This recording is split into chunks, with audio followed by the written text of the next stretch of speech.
this moment, IS Mawapres 2016 Suku Umar University, the present main scientific work. The title is Revitalization, the Salt Business of Malabo Society based on technology, screw, biofilter, and geomembrane.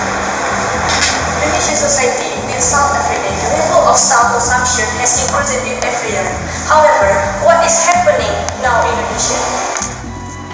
Malabo is one city in Province Aceh that ever had salt business before tsunami 2004. And after tsunami, the salt business of Malabo Society has been closed. The right solution to answer the problems is we have to revitalization, to rebuild the salt business of Malabo Society with the new technology. Technology screw, biofilter, and geomembrane is the one of the technology which has been proven. But in this scientific work, I have modified the biofilter. In this technology, we use shell, clams, and coral dead as a biofilter, except sands and stone.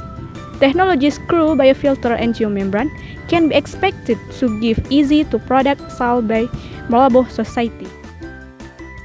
Furthermore, to success this program, the government and university academic as the stakeholders must provide the contribution. So, let's start to help our society with the science and technology with our consistent form us to Indonesia, make a better place for you and for Indonesia.